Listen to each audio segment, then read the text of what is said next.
ತಮಗೆ ಇಂಟ್ರೆಸ್ಟ್ ಅನಿಸಿತ್ತು ಅಂತಂದ್ರೆ ಸಬ್ಸ್ಕ್ರೈಬ್ ಆಗಿ ಮತ್ತು ಬೆಲ್ ಬಟನ್ ಅನ್ನು ಪ್ರೆಸ್ ಮಾಡಿ. ಜೈ ಬಿಸಿಯೂಟದ ಬಳಗ.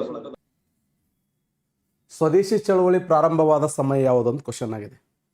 ಸ್ವದೇಶಿ ಚಳವಳಿ ಪ್ರಾರಂಭವಾದ ಸಮಯ ಬಂಗಾಳ ವಿಭಜನೆ ವಿರೋಧಿ ಚಳವಳಿ, ಅಸಹಕಾರ ಚಳವಳಿ, ನಾಗರಿಕ ಅಸಹಕಾರ ಚಳವಳಿ, ಮೇಲಿನ ಯಾವುದು ಅಲ್ಲ ಅಂತ ಕೊಟ್ಟಿದ್ದಾರೆ. ಸರಿಯಾದಂಥ ಉತ್ತರ ಇಲ್ಲಿ ಬಂಗಾಳ ವಿಭಜನೆಯನ್ನು ವಿರೋಧ ಮಾಡಿ. ಸ್ವದೇಶಿ ಚಳವಳಿಗಿರುವ ಇನ್ನೊಂದು ಹೆಸರೇನು ಅಂತ ಕ್ವಶನ್ ಕೇಳಿದ್ದಾರೆ. ಸ್ವದೇಶಿ ಚಳವಳಿ ಅಂದ್ರು ಒಂದೇ, ಇದನ್ನ ವಂಗಭಂಗ ಚಳವಳಿ ಅಂತ ಕರೀತಾರೆ. ವಂಗಭಂಗ ಚಳವಳಿ ಅಂದ್ರು ಒಂದೇ, ಸ್ವದೇಶಿ ಚಳವಳಿ ಅಂದ್ರು ಒಂದೇ. ಹೌದು, 1905ರಲ್ಲಿ ನಡೆದಂಥ ಹೋರಾಟ ಇದು. 1905ರಲ್ಲಿ ಬ್ರಿಟಿಷರ ವಿರುದ್ಧ ನಡೆದಂಥ ಹೋರಾಟವನ್ನೇ ವಂಗಭಂಗ ಚಳವಳಿ ಅಂತ ಕರಿತೀವಿ. ವಂಗಭಂಗ ಚಳವಳಿ ಅಂದ್ರು ಒಂದೇ, ಸ್ವದೇಶಿ ಚಳವಳಿ ಅಂದ್ರು ಒಂದೇ. ವಂಗ ಅಂದ್ರೆ ಏನು? ಪಶ್ಚಿಮ ಬಂಗಾಳದ ಕರಾವಳಿಯನ್ನು ವಂಗ ಅಂತ ಕರೆದ್ರೆ ಬಾಂಗ್ಲಾದೇಶದ ಕರಾವಳಿಯನ್ನು ಬಂಗ ಅಂತ ಕರೀತಾರೆ.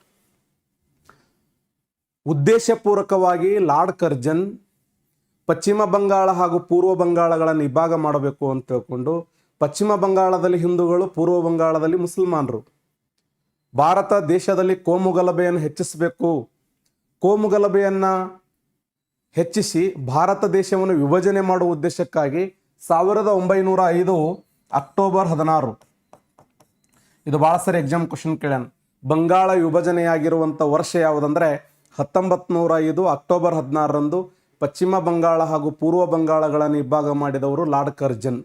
ಕ್ವಶನ್ ಕೇಳಿದ್ದಾರೆ, ಬಂಗಾಳದ ವಿಭಜನೆಯನ್ನು ಕುರಿತು, ಆ ಬಂಗಾಳ ವಿಭಜನೆಯಾಗಿದೆ ಅಂತ ಹೇಳಿ ಮೊಟ್ಟ ಮೊದಲ ಬಾರಿಗೆ ಯಾವ ಪತ್ರಿಕೆಯಲ್ಲಿ ಪ್ರಕಟ ಮಾಡಲಾಯಿತು ಅಂತ ಕ್ವಶನ್ ಕೇಳಿದ್ದಾರೆ.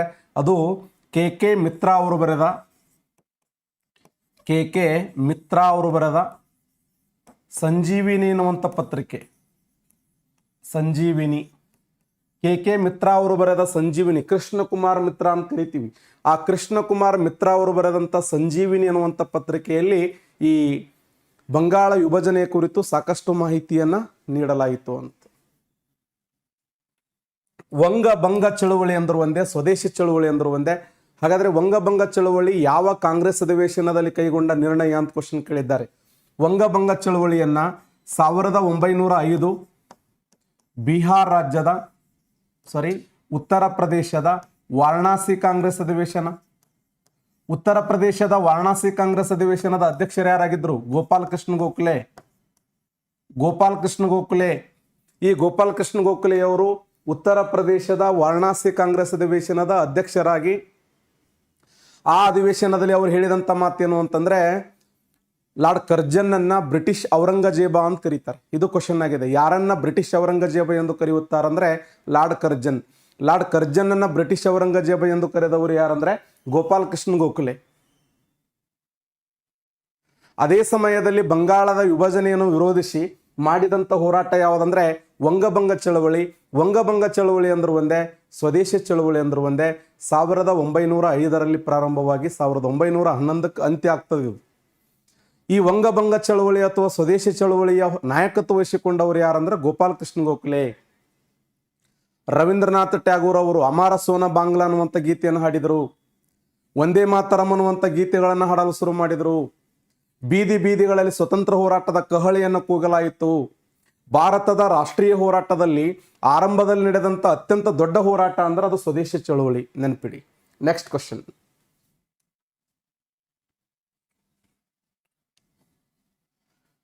ಭಾರತದಲ್ಲಿ ಕೋಮು ಪ್ರಶಸ್ತಿ ಬಹಳ ಸರಿ ಎಕ್ಸಾಮ್ ಕ್ವಶನ್ ಆಗಿದೆ. ಇದಕ್ಕೇನಂತ ಕರೀತಾರೆ ಅಂದ್ರೆ ಕಮ್ಯುನಲ್ ಅವಾರ್ಡ್ ಅಂತ ಕರೀತಾರೆ. ಕಮ್ಯುನಲ್ ಅವಾರ್ಡ್ ಅಂದ್ರು ಒಂದೇ, ಕೋಮು ಪ್ರಶಸ್ತಿ ಅಂದ್ರು ಒಂದೇ. ಹಾಗಾದ್ರೆ ಈ 1932ರಲ್ಲಿ ಕೋಮು ಪ್ರಶಸ್ತಿಯನ್ನ ನೀಡಿದವರು ಯಾರಂತ ಕ್ವಶನ್ ಕೇಳಿದ್ದಾರೆ. ಸರಿಯಾದಂಥ ಉತ್ತರ ರಾಮ್ಸೆ ಮ್ಯಾಕ್ ಡೊನಾಲ್ಡ್. ಯಾಕೆ? 1930, 1931, 1932 ಒಟ್ಟು 3 ದುಂಡು ಮೇಜಿನ ಸಮ್ಮೇಳನಗಳು ನಡೀತವೆ. ಆ 3 ದುಂಡು ಮೇಜಿನ ಸಮ್ಮೇಳನದ ಅಧ್ಯಕ್ಷತೆ ವಹಿಸಿಕೊಂಡವರು ಯಾರಂದ್ರೆ ರಾಮ್ಸೆ ಮ್ಯಾಕ್ ಡೊನಾಲ್ಡ್. ಇಂಗ್ಲೆಂಡ್ ದೇಶದಲ್ಲಿ ಲಂಡನ್ ನದಿಯ ರಾಯಲ್ ಗ್ಯಾಲರಿ ಹೌಸಿನಲ್ಲಿ 3 ದುಂಡು ಮೇಜಿನ ಸಮ್ಮೇಳನಗಳು ಜರುಗುತ್ತವೆ. 3 ದುಂಡು ಮೇಜಿನ ಸಮ್ಮೇಳನಗಳು ಜರುಗುವಂತ ಸಮಯದಲ್ಲಿ ಅಂದಿನ ಭಾರತ ದೇಶದ ವೈಸರಾಯ್ ಯಾರಾಗಿದ್ರು ಅಂದ್ರೆ ಲಾರ್ಡ್ ಇರ್ವಿನ್ ಅವರಾಗಿದ್ರು. ಇಂಗ್ಲೆಂಡದ ಪ್ರಧಾನಿ ಯಾರಾಗಿದ್ದಾರೆ ಅಂದ್ರೆ ರಾಮ್ಸೆ ಮ್ಯಾಕ್ ಡೊನಾಲ್ಡ್. ಈ ಒಂದು ದುಂಡು ಮೇಜಿನ ಸಮ್ಮೇಳನದ ವೈಶಿಷ್ಟ್ಯತೆ ಏನು ಅಂತಂದ್ರೆ, ಮೊಟ್ಟ ಮೊದಲ ಬಾರಿಗೆ ಭಾರತೀಯರೊಂದಿಗೆ ಬ್ರಿಟಿಷರು ಸಮಾನ ವೇದಿಕೆ ಹಂಚಿಕೊಂಡಂತ ಮೊದಲ ಸಮ್ಮೇಳನ ಅಂತ ಗುರುತಿಸ್ತೀವಿ. ಮೊಟ್ಟ ಮೊದಲ ಬಾರಿಗೆ ಭಾರತೀಯರೊಂದಿಗೆ ಸಮಾನವಾಗಿರುವಂಥ ವೇದಿಕೆಯನ್ನು ಹಂಚಿಕೊಂಡಿದ್ದು. ಅದಕ್ಕಿಂತ ಮುಂಚೆ ಅವರು ಯಾವತ್ತೂ ನಮ್ಮ ಜೊತೆ ಸಮಾನವಾಗಿ ವೇದಿಕೆ ಹಂಚಿಕೊಂಡಿಲ್ಲ. ಮಹಾತ್ಮ ಗಾಂಧೀಜಿಯವರು 1930 ದಂಡಿ ಉಪ್ಪಿನ ಸತ್ಯಾಗ್ರಹವನ್ನು ಡೈವರ್ಟ್ ಮಾಡಲು, ದಂಡಿ ಉಪ್ಪಿನ ಸತ್ಯಾಗ್ರಹವನ್ನು ಹತ್ತಿಕ್ಕುವ ಸಲುವಾಗಿ, ದಂಡಿ ಉಪ್ಪಿನ ಸತ್ಯಾಗ್ರಹವನ್ನು ನಾಶ ಮಾಡುವ ಸಲುವಾಗಿ ಲಾರ್ಡ್ ಇರ್ವಿನ್ ಅವರು ಮತ್ತು ರಾಮ್ಸೆ ಮ್ಯಾಕ್ ಡೊನಾಲ್ಡ್ ಅವರು ಸೇರಿ ಏನು ಮಾಡಿದಾರೆ ಅಂದ್ರೆ 3 ದುಂಡು ಮೇಜಿನ ಸಮ್ಮೇಳನಗಳನ್ನು ಏರ್ಪಡಿಸ್ತಾರೆ. ಪ್ರಥಮ ದುಂಡು ಮೇಜಿನ ಸಮ್ಮೇಳನಕ್ಕೆ ಗಾಂಧೀಜಿಯವರು ಹೋಗಂಗಿಲ್ಲ. 3ನೇ ದುಂಡು ಮೇಜಿನ ಸಮ್ಮೇಳನಕ್ಕೆ ಗಾಂಧೀಜಿಯವರು ಹೋಗಂಗಿಲ್ಲ. ಅವ್ರು ಹೋಗಿದ್ದು 2ನೇ ದುಂಡು ಮೇಜಿನ ಸಮ್ಮೇಳನಕ್ಕೆ ಮಾತ್ರ. ಪ್ರಥಮ ದುಂಡು ಮೇಜಿನ ಸಮ್ಮೇಳನಕ್ಕೆ ಗಾಂಧೀಜಿಯವರು ಹೋಗದೇ ಇರುವ ಸಲುವಾಗಿ ಅದನ್ನು ಡಾಕ್ಟರ್ ಬಾಬು ರಾಜೇಂದ್ರ ಪ್ರಸಾದ್ ಅವರು ಏನಂತ ಕರೀತಾರಂದ್ರೆ ವರ ಇಲ್ಲದ ಮದುವೆ ಅಂತ. ಪ್ರಥಮ ದುಂಡು ಮೇಜಿನ ಸಮ್ಮೇಳನವನ್ನ ವರ ಇಲ್ಲದ ಮದುವೆ ಅಂತ ಕರೆದವರು ಯಾರು ಅಂದ್ರೆ ಡಾಕ್ಟರ್ ಬಾಬು ರಾಜೇಂದ್ರ ಪ್ರಸಾದ್. ಹಾಗಾದ್ರೆ ಪ್ರಥಮ ದುಂಡು ಮೇಜಿನ ಸಮ್ಮೇಳನದಲ್ಲಿ ಬೇರೆ ಬೇರೆ ಸಮುದಾಯಗಳಿಂದ ಬೇರೆ ಬೇರೆ ನಾಯಕರು ಪ್ರವೇಶ ಮಾಡ್ತಾರೆ. ಮುಸ್ಲಿಂ ಲೀಗದಿಂದ ಮೊಹಮ್ಮದ್ ಅಲಿ ಜಿನ್ನಾ, ನಿಮ್ನ ವರ್ಗದಿಂದ, ಶೋಷಣೆಗೊಳಗಾದ ವರ್ಗದಿಂದ ಡಾಕ್ಟರ್ ಬಾಬಾ ಸಾಹೇಬ್ ಅಂಬೇಡ್ಕರ್ ಅವರು ಈ ಒಂದು ದುಂಡು ಮೇಜಿನ ಸಮ್ಮೇಳನಕ್ಕೆ ಅಟೆಂಡ್ ಆಗ್ತಾರೆ. ತೇಜ್ ಬಹದ್ದೂರ್ ಸಪ್ರು ಅವರು ಲಿಬರಲ್ ಪಾರ್ಟಿಯಿಂದ ಸೆಲೆಕ್ಟ್ ಆಗ್ತಾರೆ. ಬೇರೆ ಬೇರೆ ಸಮುದಾಯಗಳ ನಾಯಕರು ಆ ಒಂದು ಪ್ರಥಮ ದುಂಡು ಮೇಜಿನ ಸಮ್ಮೇಳನದಲ್ಲಿ ಅಟೆಂಡ್ ಆದಾಗ ಅವರ ಬೇಡಿಕೆಗಳಲ್ಲಿ ಡಾಕ್ಟರ್ ಬಾಬಾ ಸಾಹೇಬ್ ಅಂಬೇಡ್ಕರ್ ಅವರು ಕೇಳಿದಂಥ ಬೇಡಿಕೆ ಏನು ಅಂದ್ರೆ, ಭಾರತ ದೇಶದಲ್ಲಿ ಶೋಷಣೆಗೆ ಒಳಗಾದ ಜನಾಂಗದವರಿಗೆ, ಇವತ್ತೇನು ನಾವು ಭಾರತ ದೇಶದಲ್ಲಿ ಶತಮಾನಗಳಿಂದ ತುಳಿತಕ್ಕೊಳಗಾಗಿರುವಂಥ, ಶೋಷಣೆಗೊಳಗಾಗಿರುವಂಥ ಜನಾಂಗಕ್ಕೆ, ನಿಮ್ನ ವರ್ಗದ ಜನಾಂಗಕ್ಕೆ ಒಂದು ಪ್ರತ್ಯೇಕವಾಗಿರುವಂಥ ಚುನಾವಣಾ ಮತಗಟ್ಟೆಗೆ ಅವಕಾಶ ಕೊಡ್ರಿ ಅಂತೇಳಿ ಭಾರತದ ಸಂವಿಧಾನದ ಶಿಲ್ಪಿಯಾಗಿರುವಂಥ ಡಾಕ್ಟರ್ ಬಾಬಾ ಸಾಹೇಬ್ ಅಂಬೇಡ್ಕರ್ ಅವರು ಪ್ರಶ್ನೆ ಮಾಡ್ತಾರೆ. ಅದನ್ನ 2ನೇ ದುಂಡು ಮೇಜಿನ ಸಮ್ಮೇಳನದಲ್ಲಿ ಅವಕಾಶ ಕೊಟ್ಟರು. ಅದನ್ನ ಏನಂತ ಕರೀತಾರಂದ್ರೆ ಕೋಮು ಪ್ರಶಸ್ತಿ, ಕಮ್ಯುನಲ್ ಅವಾರ್ಡ್ ಅಂತ ಕರಿತೀವಿ. ಅದನ್ನ ನೀಡಿದವರು ಯಾರಂದ್ರೆ ರಾಮ್ಸೆ ಮ್ಯಾಕ್ ಡೊನಾಲ್ಡ್ ಅಂತ ಕರಿತೀವಿ. ಇದನ್ನು ವಿರೋಧಿಸಿ ಮಹಾತ್ಮ ಗಾಂಧೀಜಿಯವರು ಪುನಾದ ಯರವಾಡ ಜೈಲಿನಲ್ಲಿ ಉಪವಾಸ ಸತ್ಯಾಗ್ರಹವನ್ನು ಮಾಡ್ತಾರೆ. ಆ ಸಮಯದಲ್ಲಿ ಮಹಾತ್ಮ ಗಾಂಧೀಜಿಯವರು ಡಾಕ್ಟರ್ ಬಾಬಾ ಸಾಹೇಬ್ ಅಂಬೇಡ್ಕರ್ ಅವರ ಮಧ್ಯೆ 1932 ಸೆಪ್ಟೆಂಬರ್ 26 ನಡೆದಂಥ ಒಪ್ಪಂದ ಯಾವುದಂದ್ರೆ ಪುನಾ ಫ್ಯಾಕ್ಟ್ ಅಂತ ಕರಿತೀವಿ. ಅದನ್ನು ಪುನಾ ಒಪ್ಪಂದ ಅಂತ ಹೇಳಿ ಗುರುತಿಸ್ತೀವಿ. ಅದರ ಬಗ್ಗೆ ಆಮೇಲೆ ಅದನ್ನು ಡಿಸ್ಕಸ್ ಮಾಡೋಣ. ನೆಕ್ಸ್ಟ್ ಕ್ವಶನ್, ಉಪವಾಸ ಸತ್ಯಾಗ್ರಹದಿಂದ ಜೈಲಿನಲ್ಲಿ ಮಡಿದ ಭಾರತೀಯ ದೇಶಭಕ್ತ ಯಾರು? ಎಂತ ಅದ್ಭುತವಾದ ಪ್ರಶ್ನೆ ನೋಡಿ. ಅತಿ ಹೆಚ್ಚು ದಿನಗಳ ಕಾಲ ಆನ್ಸರ್ ಮಾಡಿ ನೋಡೋಣ. ಸುಭಾಷ್ ಚಂದ್ರ ಬೋಸರು, ಭಗತ್ ಸಿಂಗ್, ಜಿತಿನ್ ದಾಸ್, ಬಿಪಿನ್ ಚಂದ್ರ ಪಾಲ್. ಆನ್ಸರ್ ಮಾಡಿ ನೋಡೋಣ.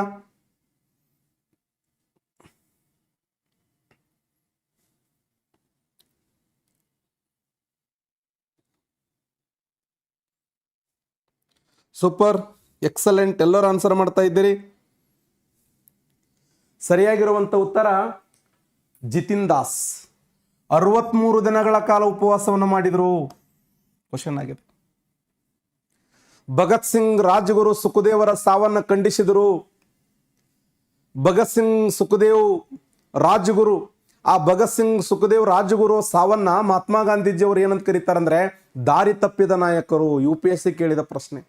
ಯಾವ ನಾಯಕರನ್ನು ಕುರಿತು ಮಹಾತ್ಮ ಗಾಂಧೀಜಿಯವರು ದಾರಿ ತಪ್ಪಿದ ನಾಯಕರಂತ ಕರೆದರಂದ್ರೆ ಭಗತ್ ಸಿಂಗ್, ರಾಜಗುರು, ಸುಖದೇವರು. ವಿಶೇಷ ಏನು ಅಂದ್ರೆ 2ನೇ ದುಂಡು ಮೇಜಿನ ಸಮ್ಮೇಳನಕ್ಕೆ ಮಹಾತ್ಮ ಗಾಂಧೀಜಿಯವರು ಪ್ರವೇಶ ಮಾಡಲು 1931 ಮಾರ್ಚ್ 5 ನಡೆದ ಒಪ್ಪಂದವನ್ನೇ ಗಾಂಧಿ ಇರ್ವಿನ್ ಒಪ್ಪಂದ ಅಂತ ಗುರುತಿಸ್ತೀವಿ. ಗಾಂಧಿ ಇರ್ವಿನ್ ಒಪ್ಪಂದ 1931 ಮಾರ್ಚ್ 5 ಗಾಂಧೀಜಿಯವರ ಪರವಾಗಿ ತೇಜ್ ಬಹದ್ದೂರ್ ಸಪ್ರು, MR ಜೇಕರ್ ಇವರ ಮಧ್ಯಸ್ಥಿಕೆಯಲ್ಲಿ ಇರ್ವಿನ್ ಮತ್ತು ಮಹಾತ್ಮ ಗಾಂಧೀಜಿಯವರ ಮಧ್ಯದಲ್ಲಿ ಗಾಂಧಿ ಇರ್ವಿನ್ ಒಪ್ಪಂದ ಜರುಗುತ್ತದೆ. 11 ಅಂಶಗಳಿಗೆ ಸಹಿ ಮಾಡ್ತಾನೆ ಇರ್ವಿನ್. ಅದಕ್ಕೆ ಸಾಕ್ಷಿಯಾಗಿ ಮಹಾತ್ಮ ಗಾಂಧೀಜಿಯವರು 2ನೇ ದುಂಡು ಮೇಜಿನ ಸಮ್ಮೇಳನಕ್ಕೆ ಪ್ರವೇಶ ಮಾಡಲು ಮುಂದಾಗ್ತಾರೆ. ಅದಾದ ಕೇವಲ 18 ದಿನ ಮಾರ್ಚ್ 23 ಭಗತ್ ಸಿಂಗ್, ರಾಜಗುರು, ಸುಖದೇವರನ್ನ ನೇಣಿಗೆ ಹಾಕ್ತಾರೆ. ಭಗತ್ ಸಿಂಗ್ ರಾಜಗುರು ಸುಖದೇವರು ನಮ್ಮನ್ನು ಅಗಲ್ತಾರೆ. ಭಗತ್ ಸಿಂಗ್ ರಾಜಗುರು ಸುಖದೇವರು ನಮ್ಮನ್ನು ಅಗಲಿದಂಥ ಸಮಯದಲ್ಲಿ ಸುಭಾಷ್ ಚಂದ್ರ ಬೋಸರು ಹೇಳ್ತಾರೆ, ಗಾಂಧಿ ಇರುವಿನ ಒಪ್ಪಂದದ ಮೂಲಕ ಮಹಾತ್ಮ ಗಾಂಧೀಜಿಯವರು ಭಾರತ ದೇಶವನ್ನ ಇಂಗ್ಲೆಂಡ್ ದೇಶಕ್ಕೆ ಮಾರಿದರು ಅಂತ. ಇವರು ಇಂಗ್ಲೆಂಡ್ ದೇಶಕ್ಕೆ ಮಾರಿಬಿಟ್ರು. ಹಾಗಾದ್ರೆ ಇವರ ಸಾವು, ಈ ಭಗತ್ ಸಿಂಗ್ ರಾಜಗುರು ಸುಖದೇವರ ಸಾವನ್ನ ಖಂಡಿಸಿದಂತ ಜಿತಿನ್ ದಾಸರು 63 ದಿನಗಳ ಕಾಲ ಉಪವಾಸವನ್ನು ಮಾಡಿ, ಸುದೀರ್ಘ ದಿನಗಳ ಕಾಲ ಉಪವಾಸವನ್ನು ಮಾಡಿ ನಮ್ಮ ನಗಲಿದಂತ ಒಬ್ಬ ದೇಶ ನಾಯಕ ಯಾರು ಅಂತ ಕ್ವಶನ್ ಕೇಳಿದ್ದಾರೆ. ಕ್ರಾಂತಿಕಾರಿ ಯಾರು ಅಂತ ಕೇಳಿದ್ದಾರೆ. ಅದು ಸರಿಯಾದಂತ ಉತ್ತರ ಜಿತಿನ್ ದಾಸ್. Very important. ದೇಶದ ಮೊದಲ ಕ್ರಾಂತಿಕಾರಿ ವಾಸುದೇವ್ ಬಲವಂತ್ ಪಡಿಕೆ, ಗಲ್ಲಿಗೇರಿದ ಮೊಟ್ಟ ಮೊದಲ ಕ್ರಾಂತಿಕಾರಿ ಖುದಿರಾಮ್ ಬೋಸ್. ನಾನು ಕ್ರಾಂತಿಕಾರಿಗಳ ಬಗ್ಗೆ ಹೇಳುವಾಗ ಇವೆಲ್ಲ ಡೀಟೇಲ್ಸ್ ಆಗಿ ಪ್ರತಿಯೊಂದು ಅಂಶಗಳನ್ನು ಡಿಸ್ಕಸ್ ಮಾಡೋಣ, ಓಕೆನಾ. ನೆಕ್ಸ್ಟ್, ಭಾರತದ ರಾಜಧಾನಿಯನ್ನು ಕಲ್ಕತ್ತಾದಿಂದ ದೆಹಲಿಗೆ ವರ್ಗಾವಣೆ ಮಾಡಿದ ವರ್ಷ 1911. ಅದನ್ನು ವರ್ಗಾವಣೆ ಮಾಡಿದವರು ಯಾರಂದ್ರೆ Lord Hardinge two. Lord Hardinge two. Lord Hardinge ಟೂನ ಮೇಲೆ ಕ್ರಾಂತಿಕಾರಿಗಳು ದಾಳಿ ಮಾಡಲು ಮುಂದಾಗ್ತಾರೆ. ಯಾವ ವರ್ಷ? 1912. ಆ ದಾಳಿ ಮಾಡಲು ಮುಂದಾದ ಕ್ರಾಂತಿಕಾರಿಗಳು ಯಾರಂದ್ರೆ ಸಚಿನ್ ಸನ್ಯಾಲ್ ಮತ್ತು ರಾಸ್ ಬಿಹಾರಿ ಬೋಸ್. ನೆನ್ಪಿಡ್ರಿ, ಸಚಿನ್ ಸನ್ಯಾಲ್ ಮತ್ತು ರಾಸ್ ಬಿಹಾರಿ ಬೋಸರು ಲಾರ್ಡ್ ಹಾರ್ಡಿಂಜ್ ಟೂನ ಮೇಲೆ ಅಟ್ಯಾಕ್ ಮಾಡ್ಲಕ್ ಮುಂದಾದ್ರು. ಇದನ್ನ ಸ್ವತಂತ್ರ ಹೋರಾಟದಲ್ಲಿ ಏನಂತ ಕರೀತಾರೆ ಅಂದ್ರೆ ದೆಹಲಿ ಪಿತೂರಿ ಅಂತ ಕರೀತಾರೆ. ಬಟ್ ಸಕ್ಸಸ್ ಆಗಲ್ಲ. ಲಾರ್ಡ್ ಹಾರ್ಡಿಂಜ್ ಟೂ ಬದಿಕುಳಿತಾನೆ. ಇದನ್ನ ದೆಹಲಿ ಪಿತೂರಿ ಎಂದು ಕರೆಯುತ್ತಾರೆ. 1912 ಇಂಥ ಸಚಿನ್ ಸನ್ಯಾಲ್ ಅವರು ನಿರ್ಮಾಣ ಮಾಡಿರ್ತಕ್ಕಂಥ ಒಂದು ಪತ್ರಿಕೆ ಹೆಸರು ಏನಂದ್ರೆ ಅದು ಬಂದಿ ಜೀವನ್ ಅನ್ನುವಂಥ ಪತ್ರಿಕೆ. ಬಂದಿ ಜೀವನ್ ಎಂಬ ಪತ್ರಿಕೆಯನ್ನ ಭಾರತ ದೇಶದಲ್ಲಿ ಕ್ರಾಂತಿಕಾರಿಗಳ ಬೈಬಲ್ ಅಂತ ಹೇಳಿ ಕರೀತಾರೆ. ಹಾಗಾದರೆ ಭಾರತದ ರಾಜಧಾನಿಯನ್ನು ಕಲ್ಕತ್ತಾದಿಂದ ದೆಹಲಿಗೆ ವರ್ಗಾವಣೆ ಮಾಡಿದ ವರ್ಷ 1911. ಇನ್ನೊಂದು ಕ್ವಶನ್, ಹಾಗಾದರೆ ಬ್ರಿಟಿಷರ ಬೇಸಿಗೆ ರಾಜಧಾನಿ ಯಾವುದು? ಆನ್ಸರ್ ಮಾಡಿ ಎಲ್ಲರೂ.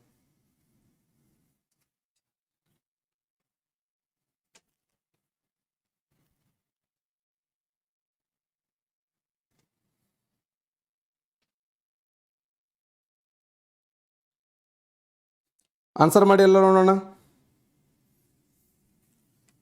ಬ್ರಿಟಿಷರ ಬೇಸಿಗೆ ರಾಜಧಾನಿ ಯಾವುದು ಅಂದ್ರೆ ಹಿಮಾಚಲ ಪ್ರದೇಶದ ಸಿಮ್ಲಾ. ಹಿಮಾಚಲ ಪ್ರದೇಶದ ಸಿಮ್ಲಾ ಇದೆಯಲ್ಲ, ಇದು ಬ್ರಿಟಿಷರ ಬೇಸಿಗೆ ರಾಜಧಾನಿ. ಇದನ್ನ ನಿರ್ಮಾಣ ಮಾಡಿದವರು ಯಾರು ಅಂತ ಕ್ವಶನ್ ಕೇಳಿದ್ದಾರೆ. Lord Dalhousie. Important. Next question, ಭಾರತದ ಸ್ಥಳೀಯ ಸ್ವಸರ್ಕಾರದ ಪಿತಾಮಹ ಎಂದು ಯಾರನ್ನು ಕರೆಯುತ್ತಾರಂದ್ರೆ ಲಾರ್ಡ್ ರಿಪ್ಪನ್. ಯಾವ ವರ್ಷ? 1882. ನೆನಪಿಡಿ, 1882 ಭಾರತ ದೇಶದಲ್ಲಿ ಸ್ಥಳೀಯ ಸರ್ಕಾರಗಳನ್ನು ಘೋಷಣೆ ಮಾಡಿದವರು ಯಾರನ್ನ ಭಾರತ ದೇಶದ ಸ್ಥಳೀಯ ಸರ್ಕಾರಗಳ ಪಿತಾಮಹ ಎಂದು ಕರೆಯುತ್ತಾರಂದ್ರೆ ಲಾರ್ಡ್ ರಿಪ್ಪನ್ ಅನ್ನ ಭಾರತ ಸ್ಥಳೀಯ ಸರ್ಕಾರಗಳ ಪಿತಾಮಹ ಅಂತ ಕರೆದ್ರೆ, ಈ ಸ್ಥಳೀಯ ಸರ್ಕಾರಗಳಿಗೆ ಭದ್ರ ಬುನಾದಿಯನ್ನು ಹಾಕಿರತಕ್ಕಂಥ ಮೊದಲ ಮನೆತನ ಯಾವುದಂದ್ರೆ ಅದು ಚೋಳರ ಕಾಲದಲ್ಲಿ ಉತ್ತರ ಮೇರೂರು ಶಾಸನ ಅಂತ ಓದ್ತೀವಿ. ಆ ಉತ್ತರ ಮೇರೂರು ಶಾಸನವನ್ನು ನಿರ್ಮಾಣ ಮಾಡಿದವರು ಯಾರಂದ್ರೆ 1ನೇ ಪರಾಂತಕ. 1ನೇ ಪರಾಂತಕನ ಕಾಲದಲ್ಲಿ ಉತ್ತರ ಮೇರೂರು ಶಾಸನ ಎಲ್ಲಿದೆ ಅಂದ್ರೆ ತಂಜಾವೂರಿನ ರಾಜರಾಜೇಶ್ವರಿ ದೇವಸ್ಥಾನದಲ್ಲಿದೆ. ತಂಜಾವೂರಿನ ಬೃಹದೇಶ್ವರ ದೇವಸ್ಥಾನ, ಅದಕ್ಕಿರೋ ಇನ್ನೊಂದು ಹೆಸರು ರಾಜರಾಜೇಶ್ವರಿ ದೇವಸ್ಥಾನ. ಆ ದೇವಸ್ಥಾನದಲ್ಲಿರುವಂಥ ಒಂದು ಅದ್ಭುತವಾದ ಶಾಸನ ಯಾವುದಂದ್ರೆ ಉತ್ತರ ಮೇರೂರು ಶಾಸನ. ಆ ಉತ್ತರ ಮೇರೂರು ಶಾಸನದಲ್ಲಿ ಈ ಒಂದು ಪಂಚಾಯಿತಿ ವ್ಯವಸ್ಥೆಯ ಕಲ್ಪನೆಯನ್ನು ನೀಡಲಾಯಿತು. ಅದು ಬೆಳೀತಾ ಬೆಳೀತಾ ಮುಂದೆ 1956 ಬಲವಂತರಾಯ್ ಮೆಹ್ತಾ ಸಮಿತಿ, 1977 ಅಶೋಕ್ ಮೆಹ್ತಾ ಸಮಿತಿಗಳು ಸಂವಿಧಾನದಲ್ಲಿ ಅತ್ಯಂತ ಮುಖ್ಯವಾಗಿವೆ. 73ನೇ ತಿದ್ದುಪಡಿ ಪಂಚಾಯಿತಿ ರಾಜ್ಯ ವ್ಯವಸ್ಥೆಗೆ ಸಂಬಂಧಪಟ್ಟರೆ ಸಂವಿಧಾನದ ಯಾವ ಭಾಗದಲ್ಲಿ ಪಂಚಾಯಿತಿ ವ್ಯವಸ್ಥೆ ಇದೆ ಅಂತ ಕ್ವಶನ್ ಕೇಳಿದರೆ ಸಂವಿಧಾನದ 9ನೇ ಭಾಗದಲ್ಲಿ. ಸಂವಿಧಾನದ 9ನೇ ಭಾಗದಲ್ಲಿ 243ರಿಂದ 243 ಓದವರೆಗೆ ಪಂಚಾಯಿತಿ ವ್ಯವಸ್ಥೆ ಕುರಿತು ಸಾಕಷ್ಟು ಮಾಹಿತಿಯನ್ನು ನೀಡಲಾಗಿದೆ. ಯಾವ ಅನುಸೂಚಿ ಅಂತ ಕ್ವಶನ್ ಕೇಳಿದರೆ ಪಂಚಾಯಿತಿ ರಾಜ್ಯ ವ್ಯವಸ್ಥೆಯ ಬಗ್ಗೆ ಹೇಳುವ ಅನುಸೂಚಿ ಸಂವಿಧಾನದ 11ನೇ ಅನುಸೂಚಿ. Okay, next question, Lord Dalhousie, Lord William Bentinck, Lord Ripon, Lord Curzon. Sati ಸಹಗಮನ ಪದ್ಧತಿ, ಸ್ಥಳೀಯ ಸರ್ಕಾರ, ಬಂಗಾಳದ ವಿಭಜನೆ. ನೋಡಿ, ಇದು ಇಂಪಾರ್ಟೆಂಟ್ ಆಗಿರುವಂಥ ಪಾಯಿಂಟ್. ಡಾಕ್ಟ್ರಿನ್ ಆಫ್ ಲ್ಯಾಪ್ಸ್ ಅಂತ ಹೇಳಿ ಕರೆದಿದ್ದಾರೆ. ಮೀನ್ಸ್ ದತ್ತು ಮಕ್ಕಳಿಗೆ ಹಕ್ಕಿಲ್ಲ. ನೋಡಿ, ಇಂಗ್ಲೀಷ್ನಲ್ಲಿ ಕೇಳುವಂಥ ಸಾಧ್ಯತೆಗಳು ಭಾಳ ಇದಾವೆ. ದತ್ತು ಮಕ್ಕಳಿಗೆ ಹಕ್ಕಿಲ್ಲ ಅಂದ್ರೆ ಡೈರೆಕ್ಟ್ ನಾವು ಯಾರು ಹೇಳ್ತೀವಿ? Lord Dalhousie. ಬಂಗಾಳ ವಿಭಜನೆ ಮಾಡಿದವನು ಲಾರ್ಡ್ ಕರ್ಜನ್. ಸ್ಥಳೀಯ ಸರ್ಕಾರಗಳ ಪಿತಾಮಹ ಲಾರ್ಡ್ ರಿಪ್ಪನ್. ಸತಿ ಸಹಗಮನ ಪದ್ಧತಿ ನಿಷೇಧ ಮಾಡಿದವರು ಯಾರಂದ್ರೆ ಲಾರ್ಡ್ ವಿಲಿಯಂ ಬೆಂಟಿಂಗ್, 1829 ಡಿಸೆಂಬರ್ 4ರಂದು. Next question. ಸ್ವತಂತ್ರದ ನಂತರ ಭಾರತದ ಮಧ್ಯಂತರ ಸರ್ಕಾರ ಅಂತ ಬಂತು. ಮಧ್ಯಂತರ ಸರ್ಕಾರ ಜಾರಿಗೆ ಬಂದಿದ್ದು ಯಾವಾಗ? 1946 ಸೆಪ್ಟೆಂಬರ್ 2ರಂದು. 1946 ಸೆಪ್ಟೆಂಬರ್ 2ರಂದು ಭಾರತ ದೇಶದಲ್ಲಿ ಮಧ್ಯಂತರ ಸರ್ಕಾರ ಜಾರಿಗೆ ಬರ್ತದೆ. ಆ ಮಧ್ಯಂತರ ಸರ್ಕಾರದ ಪ್ರಧಾನಿ ಯಾರಂತ ಕ್ವಶನ್ ಕೇಳಿದ್ರೆ ಸರಿಯಾದಂತ ಉತ್ತರ ಜವಾಹರ್ಲಾಲ್ ನೆಹರು. ಮಧ್ಯಂತರ ಸರ್ಕಾರದ ಪ್ರಧಾನಮಂತ್ರಿ ಜವಾಹರ್ಲಾಲ್ ನೆಹರು. ಸಚಿವ ಸಂಪುಟದಲ್ಲಿ ಎಷ್ಟು ಜನ ಆಯ್ಕೆ ಆದರು ಅಂದ್ರೆ 14 ಜನ ಆಯ್ಕೆ ಆಗ್ತಾರೆ. 14 ಜನರಲ್ಲಿ 9 ಜನ ಕಾಂಗ್ರೆಸ್ ಪಕ್ಷದಿಂದ ಸೆಲೆಕ್ಟ್ ಆಗ್ತಾರೆ. Next question. ಪೂರ್ಣ ಸ್ವರಾಜ್ಯದ ದಿನವನ್ನ ಯಾವಾಗ ಆಚರಿಸಲಾಯಿತು? ಇಂಪಾರ್ಟೆಂಟ್. 1930 ಜನವರಿ 26. ಪೂರ್ಣ ಸ್ವರಾಜ್ಯದ ಘೋಷಣೆಯಾಗಿದ್ದು ಯಾವ ಕಾಂಗ್ರೆಸ್ ಅಧಿವೇಶನ? 1929 ಡಿಸೆಂಬರ್ 31ರಂದು. ಯಾವ ನದಿಯ ದಡದ ಮೇಲೆ? ರಾವಿ ನದಿಯ ದಡದ ಮೇಲೆ. 1929 ಡಿಸೆಂಬರ್ 31ರಂದು ರಾವಿ ನದಿಯ ದಡದ ಮೇಲೆ ಜವಾಹರ್ಲಾಲ್ ನೆಹರು ಅವರು ಪೂರ್ಣ ಸ್ವರಾಜ್ಯದ ಘೋಷಣೆಯನ್ನು ಕೂಗಿದರು. ಇದರ ವಿಧೇಯಕಿಯನ್ನು ಮಂಡಿಸಿದವರು ಯಾರು? ಸುಭಾಷ್ ಚಂದ್ರ ಬೋಸ್. ಈ ಒಂದು ಅಧಿವೇಶನದಲ್ಲಿ ಜವಾಹರ್ಲಾಲ್ ನೆಹರು ಅವರು ಏನು ಕರೆ ಕೊಟ್ಟರು? ಅಖಂಡ ಭಾರತ ದೇಶವನ್ನು ಸ್ವತಂತ್ರಗೊಳಿಸ್ತೀವಿ. ಜಮ್ಮು ಕಾಶ್ಮೀರದ ಶ್ರೀನಗರದಿಂದ ತಮಿಳುನಾಡಿನ ಕನ್ಯಾಕುಮಾರಿಯವರೆಗೆ ಪ್ರತಿಯೊಂದು ಸರ್ಕಾರದ ಕಟ್ಟಡಗಳ ಮೇಲೆ ಇಂಡಿಯಾದ ಧ್ವಜವನ್ನ, ಭಾರತ ಧ್ವಜವನ್ನ, ತ್ರಿವರ್ಣ ಧ್ವಜವನ್ನ ಹಾರಿಸ್ತೀವಿ ಅಂತೇಳಿ ಸಂಕಲ್ಪವನ್ನು ಮಾಡ್ತಾರೆ. ಇದೇ ಕಾಂಗ್ರೆಸ್ ಅಧಿವೇಶನದಲ್ಲಿ ಮಹಾತ್ಮ ಗಾಂಧೀಜಿಯವರು ಕಾನೂನು ಭಂಗ ಚಳವಳಿ ನಿರ್ಣಯವನ್ನು ಕೈಗೊಂಡರು. ದಂಡಿ ಉಪ್ಪಿನ ಸತ್ಯಾಗ್ರಹದ ನಿರ್ಣಯವನ್ನು ಕೈಗೊಂಡಿದ್ದು ಈ ಒಂದು ಲಾಹೋರ್ ಕಾಂಗ್ರೆಸ್ ಅಧಿವೇಶನ. ಈ ಒಂದು ಅಧಿವೇಶನದಲ್ಲಿ ಜವಾಹರ್ಲಾಲ್ ನೆಹರು ಅವರು ನಮ್ಮ ದೇಶಕ್ಕೆ ನಾವು ಸ್ವತಂತ್ರ ಕೊಡ್ತೀವಿ 1930 ಜನವರಿ 26. ಆದ್ರೆ ಸಕ್ಸಸ್ ಆಗಲಿಲ್ಲ. ಎಲ್ಲೆಲ್ಲಿ ಜವಾಹರ್ಲಾಲ್ ನೆಹರು ಅವರು ಹೋಗ್ತಾರೋ ಅಲ್ಲೆಲ್ಲ ಅವ್ರ ಮೇಲೆ ಅಟ್ಯಾಕ್ ಆಗ್ತದೆ. ಯಾವ ಪ್ರದೇಶಕ್ಕೆ ಅವರು ಎಂಟ್ರಿ ಕೊಟ್ಟರು ಆ ಪ್ರದೇಶದಲ್ಲಿ ಅವ್ರ ಮೇಲೆ ದಾಳಿ ಆಯಿತು, ಅವ್ರ ಮೇಲೆ ಅಟ್ಯಾಕ್ ಮಾಡಿದ್ರು. ಸಕ್ಸಸ್ ಆಗಲಿಲ್ಲ. ಅದು ಸಕ್ಸಸ್ ಆಗದೇ ಇರುವ ಸಲುವಾಗಿ ಜವಾಹರ್ಲಾಲ್ ನೆಹರು ಅವರು 1949 ನವೆಂಬರ್ 26ರಂದು ಭಾರತದ ಸಂವಿಧಾನ ಅಂಗೀಕಾರಗೊಂಡಿತ್ತು. ಡಾಕ್ಟರ್ ಬಾಬಾ ಸಾಹೇಬ್ ಅಂಬೇಡ್ಕರ್ ಅವರ ನಾಯಕತ್ವದಲ್ಲಿ 2 ವರ್ಷ 11 ತಿಂಗಳು 18 ದಿನಗಳ ಕಾಲ ಸತತ ಭಾರತ ಸಂವಿಧಾನವನ್ನು ರಚನೆ ಮಾಡಿ ಸಂವಿಧಾನವನ್ನ ಅಂಗೀಕಾರಗೊಂಡಂತ ದಿನಾಂಕ ಯಾವುದಂದ್ರೆ 1949 ನವೆಂಬರ್ 26. ಆದರೆ 2 ತಿಂಗಳು ವೇಟ್ ಮಾಡುವಂತ ಸಂದರ್ಭ ಬಂತು. ಕಾರಣ ಈ ಒಂದು ಲಾಹೋರ್ ನದಿಯ ಆ ಪೂರ್ಣ ಸ್ವರಾಜ್ಯದ ಘೋಷಣಾ ಸವಿ ನೆನಪಿಗಾಗಿ 1950 ಜನವರಿ 26 1950 ಜನವರಿ 26ರಂದು ಪೂರ್ಣ ಸ್ವರಾಜ್ಯದ ಘೋಷಣೆಯ ಸವಿ ನೆನಪಿಗಾಗಿ ಭಾರತದ ಸಂವಿಧಾನವನ್ನು ಜಾರಿಗೆ ತರಲಾಯಿತು. ಆ ದಿನವನ್ನು ಭಾರತ ದೇಶದಲ್ಲಿ ಗಣರಾಜ್ಯೋತ್ಸವ ದಿನವನ್ನಾಗಿ ಆಚರಣೆ ಮಾಡ್ತೀವಿ. ಪ್ರತಿ ವರ್ಷ ಯಾವ ದಿನವನ್ನ ಗಣರಾಜ್ಯೋತ್ಸವನ್ನಾಗಿ ಆಚರಣೆ ಮಾಡ್ತೀವಿ? ಜನವರಿ 26. Very important. Next point. ಕೆಳಗಿನ ಜೋಡಿಗಳಲ್ಲಿ ಯಾವುದು ಸರಿಯಾಗಿದೆ? ಮಹಾತ್ಮ ಗಾಂಧೀಜಿಯವರು ಸ್ವರಾಜ್ಯವೇ ನನ್ನ ಜನ್ಮಸಿದ್ಧ ಹಕ್ಕು ಅಂತ ಹೇಳಿಲ್ಲ. ಸ್ವರಾಜ್ಯವೇ ನನ್ನ ಜನ್ಮಸಿದ್ಧ ಹಕ್ಕು ಅಂತ ಹೇಳಿದವರು ಯಾರು? Balagangadhara Tilak. Swaraj is my birth right, I shall have it. ಸ್ವರಾಜ್ಯವೇ ನನ್ನ ಜನ್ಮಸಿದ್ಧ ಹಕ್ಕು, ಅದನ್ನು ಪಡೆದೇ ತೀರುತ್ತೇನೆ. 1916 ಉತ್ತರ ಪ್ರದೇಶದ ಲಕ್ನೋ ಕಾಂಗ್ರೆಸ್ ಅಧಿವೇಶನದಲ್ಲಿ ಈ ಮಾತನ್ನು ಹೇಳ್ತಾರೆ. ನೆಕ್ಸ್ಟ್, ಜವಾಹರ್ಲಾಲ್ ನೆಹರು ಸತ್ಯ ಅಹಿಂಸೆ ನನ್ನ ದೇವರು. ಮಹಾತ್ಮ ಗಾಂಧಿ ಹೇಳಿದ್ದು. ದೆಹಲಿ ಚಲೋ ಸುಭಾಷ್ ಚಂದ್ರ ಬೋಸರು ಹೇಳಿದ್ದು. ಸುಭಾಷ್ ಚಂದ್ರ ಬೋಸರು ಇನ್ನೊಂದು ಸ್ಟೇಟ್ಮೆಂಟ್, ನನಗೆ ರಕ್ತ ಕೊಡಿ ನಾನು ನಿಮಗೆ ಸ್ವತಂತ್ರ ಕೊಡ್ತೀನಿ. ಎಲ್ಲಿ? 1940 ಸಮಯದಲ್ಲಿ ಜರ್ಮನಿ ದೇಶಕ್ಕೆ ಎಂಟ್ರಿ ಕೊಟ್ಟಾಗ ಅಲ್ಲಿ ಬರ್ಲಿನ್ದಲ್ಲಿ ಆ ರೇಡಿಯೋದಲ್ಲಿ ಭಾಷಣವನ್ನು ಮಾಡುವಾಗ ಸುಭಾಷ್ ಚಂದ್ರ ಬೋಸರು ಈ ಸ್ಟೇಟ್ಮೆಂಟ್ ಕೊಟ್ಟರು. ಸುಭಾಷ್ ಚಂದ್ರ ಬೋಸರು ಈ ದೇಶ ಕಂಡ ಅಪರೂಪದ ಒಬ್ಬ ನಾಯಕ.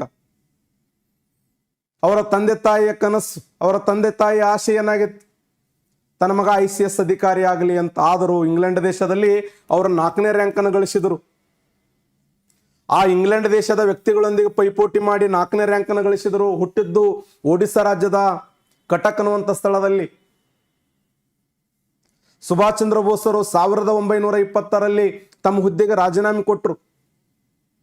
1920ರಿಂದ 1938ರವರೆಗೆ ಸುಮಾರು 11 ಬಾರಿ ಜೈಲಿಗೆ ಹೋದರು. ಭಾರತ ದೇಶದ ಇತಿಹಾಸದಲ್ಲಿ ಜೈಲು ಸೇರಿದ ಮೊದಲ ಪತ್ರಕರ್ತ ಅಂದ್ರೆ ಅದು ಸುರೇಂದ್ರನಾಥ್ ಬ್ಯಾನರ್ಜಿ. ಇವರು ಪತ್ರಕರ್ತರಾಗಿ ಜೀವನವನ್ನು ಮಾಡ್ತಾ CR ದಾಸರನ್ನ ತಮ್ಮ ರಾಜಕೀಯ ಗುರು ಅಂತೇಳಿ ಘೋಷಣೆ ಮಾಡಿಕೊಂಡ್ರು. ಮಹಾತ್ಮ ಗಾಂಧೀಜಿಯ ವಿಚಾರಗಳನ್ನ ಬಹುತೇಕ ಹಂತಗಳಲ್ಲಿ ವಿರೋಧ ಮಾಡಿದವರು ಸುಭಾಷ್ ಚಂದ್ರ ಬೋಸ್. 1938ರ ಹರಿಪುರ ಕಾಂಗ್ರೆಸ್ ಅಧಿವೇಶನದ ಅಧ್ಯಕ್ಷರಾದರು. ಆ ಹರಿಪುರ ಕಾಂಗ್ರೆಸ್ ಅಧಿವೇಶನದ ಅಧ್ಯಕ್ಷರಾಗಿ ಸುಭಾಷ್ ಚಂದ್ರ ಬೋಸರು ಹಿಂದಿ ಭಾಷೆಗೆ ರೋಮನ್ ಲಿಪಿಯನ್ನು ಬಳಕೆ ಮಾಡಿದರು. ಗಾಂಧೀಜಿಯವರನ್ನ ರಾಷ್ಟ್ರಪಿತ ಅಂತ ಕರೆದರು. ರಾಷ್ಟ್ರೀಯ ಯೋಜನಾ ಸಮಿತಿಯನ್ನು ರೂಪ ಮಾಡಿದ್ದು 1938. ಕೇವಲ ಒಂದೇ ವರ್ಷದಲ್ಲಿ ರಾಷ್ಟ್ರದ ತುಂಬೆಲ್ಲ ತಿರುಗಾಡಿ ರಾಷ್ಟ್ರದ ಪ್ರತಿಯೊಂದು ಮನೆಗಳು ಹೋಗಿ ಕಾಂಗ್ರೆಸ್ ಪಕ್ಷವನ್ನು ಬಲಿಷ್ಠಗೊಳಿಸ್ತಾರೆ. ದೇಶದ ಯುವಕರು ಸುಭಾಷ್ ಚಂದ್ರ ಬೋಸರೇ ಅಧ್ಯಕ್ಷರಾಗಬೇಕು, ಮುಂದಿನ ವರ್ಷ ಅವರೇ ಅಧ್ಯಕ್ಷರಾಗಿ ಮುಂದುವರಿಬೇಕು. ಇದು ಯಾಕೋ ವಿರೋಧ ಪಕ್ಷ ಒಪ್ಪುಕೊಳ್ಳಿಲ್ಲ, ವಿರೋಧ ಗುಂಪು ಒಪ್ಪುಕೊಳ್ಳಿಲ್ಲ. ಅದರಲ್ಲಿ ಮಹಾತ್ಮ ಗಾಂಧೀಜಿ ಅವರು ಅಗ್ರ ಗಣ್ಯರಾಗಿದ್ದರು. ಸುಭಾಷ್ ಚಂದ್ರ ಬೋಸರನ್ನ 1939ರಲ್ಲಿ ಅಧ್ಯಕ್ಷರನ್ನಾಗಿ ನಿರ್ಮಾಣ ಮಾಡಲು, ಅಧ್ಯಕ್ಷರನ್ನಾಗಿ ಆಯ್ಕೆ ಮಾಡಲು ಸ್ವತಃ ಮಹಾತ್ಮ ಗಾಂಧೀಜಿಯವರು ವಿರೋಧ ಮಾಡ್ತಾರೆ. ಎಷ್ಟು ಪವರ್ಫುಲ್ ಇದ್ರು ಗಾಂಧಿ ಅಂದ್ರೆ 1919ರಿಂದ 1939ರವರೆಗೆ ಯಾರ ಕಡೆ ಬಟ್ ಮಾಡಿ ತೋರಿಸ್ತಾರೋ ಅವರೇ ಕಾಂಗ್ರೆಸ್ನ ಅಧ್ಯಕ್ಷ ಆಗಬೇಕು. ಆದರೆ ಸುಭಾಷ್ ಚಂದ್ರ ಬೋಸರು ಅವರಿಗೆ ಸರಿಸಮಾನವಾಗಿ ಬೆಳೀತಾ ಇದ್ರು. ದೇಶದ ಸ್ವತಂತ್ರ ಹೋರಾಟದಲ್ಲಿ ತಮ್ಮದೇ ಆಗಿರುವಂಥ ದಿಟ್ಟ ನಿರ್ಧಾರವನ್ನು ಕೈಗೊಳ್ತಾ ಇದ್ರು ಅವರು. ಇದು ಗಾಂಧೀಜಿಯವರಿಗೆ ಆಗಿ ಬರಲಿಲ್ಲ, ಗಾಂಧೀಜಿಯವರ ಅಭಿಮಾನಿಗಳಿಗಾಗಿ ಬರಲಿಲ್ಲ. ಅದರ ಸಲುವಾಗಿ ಸುಭಾಷ್ ಚಂದ್ರ ಬೋಸರ ವಿರುದ್ಧ ಎಲೆಕ್ಷನ್ ನಿಂತರು. ಪಟ್ಟಾಭಿ ಸೀತಾರಾಮಯ್ಯ ಠೇವಣಿ ಕಳ್ಕೊಂಡ್ರು. ಹೋಗಿ ಪಟ್ಟಾಭಿ ಸೀತಾರಾಮಯ್ಯ ಅವರು ಗಾಂಧಿ ಹೇಳ್ತಾರೆ, ಬ್ಯಾಡ ಅಂದ್ರೆ ನನಗೆ ಎಲೆಕ್ಷನ್ ನಿಲ್ಲಿಸಿ, ನನಗೆ ಕಿಡಿಬಿಟ್ರಿ ನೀವು ಅಂತ. ಕಾಂಗ್ರೆಸ್ ಅಧ್ಯಕ್ಷ ಸ್ಥಾನಕ್ಕಾಗಿ ಮೊಟ್ಟ ಮೊದಲ ಬಾರಿಗೆ ಚುನಾವಣೆ. ಆ ಚುನಾವಣೆಯಲ್ಲಿ ಪಟ್ಟಾಭಿ ಸೀತಾರಾಮಯ್ಯ ಅವರು ಸೋಲ್ತಾರೆ, ಸುಭಾಷ್ ಚಂದ್ರ ಬೋಸರು ಗೆಲ್ತಾರೆ. ಅವಾಗ ಗಾಂಧೀಜಿಯವರು ನೈತಿಕವಾಗಿ ಆ ಒಂದು ಹೊಣೆಗಾರಿಕೆಯನ್ನು ಹೊತ್ತು ಹೊರಗಡೆ ಬಂದು ಪತ್ರಕರ್ತರು ಹೇಳ್ತಾರೆ, ಇದು ಪಟ್ಟಾಭಿ ಸೀತಾರಾಮಯ್ಯವರ ಸೋಲಲ್ಲ, ವೈಯಕ್ತಿಕವಾಗಿ ನನ್ನ ಸೋಲು, ನಾ ಸೋತೀನಿದು, ನನ್ನ ಸೋಲಿದು. ಇವೆಲ್ಲ ಎಕ್ಸಾಮ್ ಕ್ವಶನ್ ಆಗಿವೆ. ಅಷ್ಟೇ ಅಲ್ಲ, ಕಾಂಗ್ರೆಸ್ ಪಕ್ಷದಲ್ಲಿ 13 ಕಾರ್ಯಕಾರಿಣಿ ಸದಸ್ಯರು ರಾಜೀನಾಮೆ ಕೊಡ್ಲಕ್ಕೆ ಮುಂದಾದರು. ಸುಭಾಷ್ ಚಂದ್ರ ಬೋಸರನ್ನ ಕಾಂಗ್ರೆಸ್ ಪಕ್ಷದಲ್ಲಿರುವಂತ ಸದಸ್ಯರು, ಕಾರ್ಯಕಾರಿಣಿ ಸದಸ್ಯರು ಅದನ್ನು ವಿರೋಧ ಮಾಡಿದರು. ಅದಕ್ಕೆ ಸುಭಾಷ್ ಚಂದ್ರ ಬೋಸರು ಅಂದ್ರು, ನನ್ನ ಸಲುವಾಗಿ ನಿಮ್ಮ ಮನಸ್ಸಿಗೆ ಎಷ್ಟು ನೋವು ಆಗ್ತದೆ ಅಂದ್ರೆ ನಾ ಕಾಂಗ್ರೆಸ್ ಪಕ್ಷದಲ್ಲಿ ಇರಂಗಿಲ್ಲ ಅಂತೇಳಿ ಪಕ್ಷ ಬಿಟ್ಟು ಹೊರಗಡೆ ಬಂದರು. 1940ರಲ್ಲಿ ಫಾರ್ವರ್ಡ್ ಬ್ಲಾಕ್ ಅನ್ನುವಂಥ ಒಂದು ಸಂಘಟನೆ ಪ್ರಾರಂಭ ಮಾಡಿದರು. ಅವ್ರ ಮೇಲೆ ಇಲ್ಲ ಸಲ್ಲದ ಕೇಸುಗಳನ್ನು ಹಾಕ್ತಾರೆ ಬ್ರಿಟಿಷರು. ಅವರನ್ನು ಕಲ್ಕತ್ತಾದ ಗೃಹ ಬಂಧನದಲ್ಲಿ ಇಟ್ಟರು. ಸುಭಾಷ್ ಚಂದ್ರ ಬೋಸರು ವರ್ಲುಂಡೋ ಮಸುಂಡೋ ಅನ್ನುವಂಥ ವ್ಯಕ್ತಿಯ ಸಹಾಯದಿಂದ VD ಸಾವರ್ಕರ್ ಅವರ ಮಾರ್ಗದರ್ಶನದೊಂದಿಗೆ ಜರ್ಮನಿ ದೇಶಕ್ಕೆ ಹೋದರು. ಜರ್ಮನಿ ದೇಶದಲ್ಲಿ ಹಿಟ್ಲರ್ಗೆ ಭೇಟಿ ಆಗ್ತಾರೆ. ಅಲ್ಲಿ 2ನೇ ಜಾಗತಿಕ ಮಹಾಯುದ್ಧದಲ್ಲಿ 20,000 ಭಾರತೀಯರು ಸೆರೆ ಸಿಕ್ಕಿದ್ರು. ಯಾಕೆ? ಅವರು 2ನೇ ಜಾಗತಿಕ ಮಹಾಯುದ್ಧದ ಸಮಯದಲ್ಲಿ ಭಾರತ ದೇಶ ಇಂಗ್ಲೆಂಡದ ಪರವಾಗಿ ಹೋರಾಟಕ್ಕೆ ಹೋಗಿತ್ತು. ಆಕ್ಚುಲಿ ನಾವು ಹೋಗಿರಲಿಲ್ಲ, ಅವರೇ ಒತ್ತಾಯ ಪೂರ್ವಕವಾಗಿ ಕರ್ಕೊಂಡು ಹೋಗಿದ್ದಾರೆ ನಮ್ಮನ್ನು. ಅಲ್ಲಿ 20,000 ಭಾರತೀಯರು ಜೈ ಹಿಂದ್ ಅಂತ ಕರೆ ಕೊಟ್ಟರು. ಅದೇ ಸಮಯದಲ್ಲಿ ಜರ್ಮನಿಯ ರಾಜಧಾನಿಯಾಗಿರುವಂಥ ಬರ್ಲಿನ್ ಅನ್ನುವಂಥ ಸ್ಥಳದಲ್ಲಿ ರೇಡಿಯೋ ಕಾರ್ಯಕ್ರಮವನ್ನು ಮಾಡ್ತಾರೆ. ಅವಾಗ ದೆಹಲಿ ದಾರಿ ಬಹಳ ದೂರ ಇದೆ, ದೆಹಲಿ ಚಲೋ, ನೀವು ನನಗೆ ರಕ್ತ ಕೊಡಿ, ನಾನು ನಿಮ್ಗೆ ಸ್ವತಂತ್ರ ಕೊಡ್ತೀನಿ ಅಂತ ಹೇಳಿ ಕರೆ ಕೊಟ್ಟರು ಸುಭಾಷ್ ಚಂದ್ರ ಬೋಸ್. ಅದೇ ಸಮಯದಲ್ಲಿ ಸಿಂಗಾಪುರ್ ಜಪಾನ್ ದೇಶದಿಂದ ಒಂದು ಪತ್ರ ಹೋಯಿತು, ದಯವಿಟ್ಟು ಸುಭಾಷ್ ಚಂದ್ರ ಬೋಸರೇ ನೀವು ಜಪಾನ್ ದೇಶಕ್ಕೆ ಬರಬೇಕು, ಸಿಂಗಾಪುರ್ಗೆ ಬರಬೇಕು, ಇಲ್ಲಿ ಸುಮಾರು 60,000 ಭಾರತೀಯರಿದ್ದಾರೆ, ಅವರನ್ನು ಒಂದುಗೂಡಿಸಿ ನಾವು ಇಂಡಿಯನ್ ನ್ಯಾಷನಲ್ ಆರ್ಮಿಯನ್ನು ಕಟ್ತಾ ಇದ್ದೇವೆ. ಕ್ಯಾಪ್ಟನ್ ಮೋಹನ್ ಸಿಂಗ್ ಮತ್ತು ರಾಸ್ ಬಿಹಾರ್ ಬೋಸರ ಒಂದು ವಿಚಾರದಿಂದ ಸುಭಾಷ್ ಚಂದ್ರ ಬೋಸರು ಜಪಾನ್ ದೇಶಕ್ಕೆ ಬರ್ತಾರೆ. ಸಿಂಗಾಪುರದಲ್ಲಿ ಇಂಡಿಯನ್ INA ಇಂಡಿಯನ್ ನ್ಯಾಷನಲ್ ಆರ್ಮಿಯನ್ನು ಕಟ್ಟಿದ್ರು. ಇಂಡಿಯನ್ ನ್ಯಾಷನಲ್ ಆರ್ಮಿ ಅಂತ ಹೆಸರು ಕೊಟ್ಟವರು ಯಾರಂತ ಕ್ವಶನ್ ಕೇಳಿದ್ದಾರೆ, captain Mohan Singh. Indian National Army ಸ್ಥಾಪನೆಯಾದ ಸ್ಥಳ ಯಾವುದಂತ ಕ್ವಶನ್ ಕೇಳಿದ್ದಾರೆ, ಸಿಂಗಾಪುರ್. ಈ ಇಂಡಿಯನ್ ನ್ಯಾಷನಲ್ ಆರ್ಮಿಯನ್ನ ಆಜಾದ್ ಹಿಂದ್ ಫೌಜ್ ಅಂತ ಕರೆದವ್ರು ಯಾರಂದ್ರೆ ಸುಭಾಷ್ ಚಂದ್ರ ಬೋಸ್. ಎಷ್ಟು ಪಡೆಗಳು? 4 ಪಡೆಗಳು. ಅಲ್ಲಿ 4 ಪಡೆಗಳಿದ್ದು, ಒಂದು ನೆಹರು ಪಡೆ, ಗಾಂಧಿ ಪಡೆ, ಮೌಲಾನಾ ಅಬ್ದುಲ್ ಕಲಾಂ ಆಜಾದ್ ಪಡೆ, ಇನ್ನೊಂದು ಝಾನ್ಸಿ ರಾಣಿ ಲಕ್ಷ್ಮೀಬಾಯಿ ಪಡೆ. ನೋಡಿ, ಸುಭಾಷ್ ಚಂದ್ರ ಬೋಸರನ್ನ ಅವಹೇಳನ ಮಾಡಿದವರು ಗಾಂಧಿ. ಗಾಂಧಿ ಸುಭಾಷ್ ಚಂದ್ರ ಬೋಸರು ಗಾಂಧಿ ಹೆಸರು ಬೀಳಲಿಲ್ಲ, ಗಾಂಧೀಜಿಯವರ ಹೆಸರು ಕೈ ಬೀಳಲಿಲ್ಲ. 3 ಪುರುಷ ಪಡೆಗಳು, ಒಂದು ನೆಹರು, ಗಾಂಧಿ, ಮೌಲಾನಾ ಅಬ್ದುಲ್ ಕಲಾಂ ಆಜಾದ್, ಇನ್ನೊಂದು ಮಹಿಳಾ ಪಡೆ ಝಾನ್ಸಿ ಪಡೆಯ ಮುಖ್ಯಸ್ಥಳಾಗಿ ಕ್ಯಾಪ್ಟನ್ ಲಕ್ಷ್ಮೀ ಸೆಗಲ್ ಅವರು ಸೆಲೆಕ್ಟ್ ಆದರೆ, ಈ 3 ಪಡೆಯ ಮುಖ್ಯಸ್ಥರಾಗಿ ಕ್ಯಾಪ್ಟನ್ ಮೋಹನ್ ಸಿಂಗ್ ಅವರು ಸೆಲೆಕ್ಟ್ ಆಗ್ತಾರೆ ನಾಯಕರಾಗಿ. ಜಪಾನ್ ದೇಶದ ಸಹಕಾರವನ್ನು ತೆಗೆದುಕೊಂಡು ಭಾರತ ದೇಶದ ಮೇಲೆ ದಾಳಿ ಮಾಡಿದರು. ಭಾರತ ದೇಶದಲ್ಲಿ ಅಂಡೋಮಾನ್ ಮತ್ತು ನಿಕೋಬಾರಗಳನ್ನು ವಶಪಡಿಸಿಕೊಳ್ತಾರೆ. ಅಂಡೋಮಾನ್ ನಿಕೋಬಾರಗಳನ್ನ ಸ್ವರಾಜ್ಯ ಮತ್ತು ಶಾಹಿದ್ ಅಂತ ಹೆಸರು ಕೊಟ್ಟರು. ಇನ್ನೇನು ಭಾರತ ದೇಶದ ಈಶಾನ್ಯ ರಾಜ್ಯಗಳಂತ ಏನು ಕರಿತೀವಲ್ಲ, ಆ ಈಶಾನ್ಯ ರಾಜ್ಯಗಳಲ್ಲಿ ಅಂದ್ರೆ ಅರುಣಾಚಲ ಪ್ರದೇಶ, ನಾಗಾಲ್ಯಾಂಡ್, ಮಣಿಪುರ್, ಮಿಜೋರಾಂ, ತ್ರಿಪುರಾ, ಮೇಘಾಲಯ, ಅಸ್ಸಾಂ, ಈ ರಾಜ್ಯಗಳ ಮೇಲೆ ದಾಳಿ ಮಾಡಿ ಅವುಗಳನ್ನು ವಶಪಡಿಸಿಕೊಳ್ಳಬೇಕು, ಅಲ್ಲಿರುವಂಥ ಬ್ರಿಟಿಷರನ್ನು ಹೊರ ಹಾಕಬೇಕು ಅಂತ ಪ್ರಯತ್ನ ಮಾಡುವ ಸಮಯದಲ್ಲಿ ಅಮೇರಿಕ ದೇಶ ಜಪಾನ್ ಮೇಲೆ ದಾಳಿ ಮಾಡ್ತದೆ. 1945 ಆಗಸ್ಟ್ 6 ಮತ್ತು 9 ಹಿರೋಶಿಮಾ, ನಾಗಾಸಾಕಿಯ ಮೇಲೆ ಅಮೇರಿಕ ದೇಶ ದಾಳಿ ಮಾಡಿದಾಗ ಜಪಾನ್ ದೇಶ ತತ್ತರಿಸಿ ಹೋಗ್ತದ. ಜಪಾನಿನ ಪ್ರಧಾನಮಂತ್ರಿಯಾಗಿರುವಂಥ ಹಿರೋಹಿಟೋ ಜೊಟೋ ತತ್ತರಿಸಿ ಹೋಗ್ತಾನೆ. ಕಷ್ಟದಲ್ಲಿರುವಂಥ ಜಪಾನ್ ದೇಶದ ಸಹಕಾರವನ್ನು ಪಡಿಬಾರದು, ಅವರೇ ತೊಂದರೆ ಇಲ್ಲದಾರ ಅಂತ ತಿಳ್ಕೊಂಡು ಸುಭಾಷ್ ಚಂದ್ರ ಬೋಸರು ಏನು ಮಾಡಿದಾರಂದ್ರೆ 1945 ಆಗಸ್ಟ್ 18 ರಷ್ಯಾ ದೇಶಕ್ಕೆ ಪ್ರಯಾಣವನ್ನು ಮಾಡ್ತಾರೆ. ಪ್ರಯಾಣ ಮಾಡುವ ಸಮಯದಲ್ಲಿ ಮಾರ್ಗ ಮಧ್ಯದಲ್ಲಿ ತೈಪೆ ಹೋಕಾ ಅನ್ನುವಂಥ ಸ್ಥಳದಲ್ಲಿ ಅವರು ವಿಮಾನ ಅಪಘಾತದಲ್ಲಿ ಮರಣ ಅಪ್ಪಿದ್ರು ಅನ್ನುವಂಥ ಸುದ್ದಿ ವದಂತಿ ಇಡೀ ಭಾರತ ದೇಶದ ಕೋಟಿ ಕೋಟಿ ಭಾರತೀಯರ ಮನಸ್ಸುಗಳಿಗೆ ನೋವಿಸ್ತು. 1992 ಭಾರತ ಸರ್ಕಾರ ಅವರಿಗೆ ಮರಣೋತ್ತರ ಭಾರತ ರತ್ನ ಪ್ರಶಸ್ತಿ ಕೊಳ್ಳಕ್ಕೆ ಹೋದಾಗ ಅವರ ಕುಟುಂಬದ ಸದಸ್ಯರು ವಿರೋಧ ಮಾಡಿದರು. ಸುಭಾಷ್ ಚಂದ್ರ ಬೋಸರು ಹೆಂಗ್ ಮರಣ ಅಪ್ಪಿದ್ರು ಹೇಳ್ರಿ? ಸ್ವತಃ ಜವಾಹರ್ಲಾಲ್ ನೆಹರು ಅವರು ಶಾ ನವಾಜ್ ಸಮಿತಿಯನ್ನು ನೇಮಕ ಮಾಡಿದ್ರು. ಇಂದಿರಾ ಗಾಂಧಿಯವರು ಖೋಸ್ಲಾ ಸಮಿತಿಯನ್ನು ನೇಮಕ ಮಾಡಿದ್ರು. ಅಟಲ್ ಬಿಹಾರಿ ವಾಜಪೇಯಿ ಅವರು ಮನೋಜ್ ಮುಖರ್ಜಿ ಸಮಿತಿ ನೇಮಕ ಮಾಡಿದ್ರು. ಸುಭಾಷ್ ಚಂದ್ರ ಬೋಸರ ಸಾವಿನ ತನಿಖೆಗಾಗಿ ನೇಮಕ ಮಾಡಿದ 3 ಸಮಿತಿಗಳು ಇವು. ಬಹುತೇಕ ಸಮಿತಿಯಲ್ಲಿ ವರದಿ ಏನಿತ್ತಂದ್ರೆ ಆ ದಿನಾಂಕ ಆ ಸ್ಥಳದಲ್ಲಿ ಸುಭಾಷ್ ಚಂದ್ರ ಬೋಸರು ಮರಣ ಅಪ್ಪಿಲ್ಲ, ಆ ಸ್ಥಳದಲ್ಲಿ ವಿಮಾನ ಅಪಘಾತ ಆಗೇ ಇಲ್ಲ. ಇವತ್ತಿಗೂ ಅವರ ಸಾವು ನಿಗೂಢ ಅನ್ನುವಂಥ ಮಾತನ್ನು ಹೇಳಿ ಬಹುಶಃ ಭಾರತ ದೇಶದಲ್ಲಿ ಸುಭಾಷ್ ಚಂದ್ರ ಬೋಸರನ್ನು ನೇತಾಜಿ ಅಂತ ಕರೀತಿದ್ರು ಪ್ರೀತಿಯಿಂದ. ಈ ದೇಶ ಕಂಡ ಅಪರೂಪದ ಸ್ವತಂತ್ರ ಹೋರಾಟಗಾರ.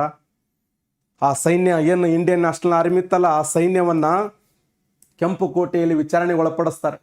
ಕೆಂಪು ಕೋಟೆಯಲ್ಲಿ ವಿಚಾರಣೆಗೆ ಒಳಪಡಿಸಿದಾಗ ಆ ಸೈನ್ಯಕ್ಕೆ ಬ್ರಿಟಿಷರ್ ಏನಂತ ಕರೆದ್ರು ಅಂದ್ರೆ ದೇಶದ್ರೋಹಿಗಳು ಅಂತ ಕರೆದ್ರು. ಯಾವಾಗ ಆ ಸೈನ್ಯವನ್ನು ದೇಶದ್ರೋಹಿಗಳಂತ ಕರೆದ್ರು, ಜವಾಹರ್ಲಾಲ್ ನೆಹರು ಅವರು ಕಪ್ಪು ಕೋಟನ್ನು ಧರಿಸಿಕೊಂಡು ವಕೀಲ ವೃತ್ತಿಯರಿ ಇಳಿತಾರೆ. ಕಪ್ಪು ಕೋಟನ್ನು ಧರಿಸಿ ಕ್ವಶನ್ ಆಗಿದೆ, ಕೊನೆಯ ಬಾರಿಗೆ ಜವಾಹರ್ಲಾಲ್ ನೆಹರು ಅವರು ವಕೀಲ ಕಪ್ಪು ಕೋಟನ್ನು ಧರಿಸಿದ್ದು ಯಾವಾಗ ಅಂದ್ರೆ ಈ ಇಂಡಿಯನ್ ನ್ಯಾಷನಲ್ ಆರ್ಮಿನ ಬಿಡುಗಡೆ ಮಾಡುವ ಸಮಯದಲ್ಲಿ. ಅವ್ರು ಪ್ರಶ್ನೆ ಮಾಡ್ತಾರೆ ಬ್ರಿಟಿಷರಿಗೆ, ಯಾರಿಗೆ ನೀವು ರಾಷ್ಟ್ರದ್ರೋಹಿಗಳಂತ ಕರಿತೀರಿ? ನೀವು ರಾಷ್ಟ್ರದ್ರೋಹಿಗಳು, ನೀವು ದೇಶದ್ರೋಹಿಗಳು.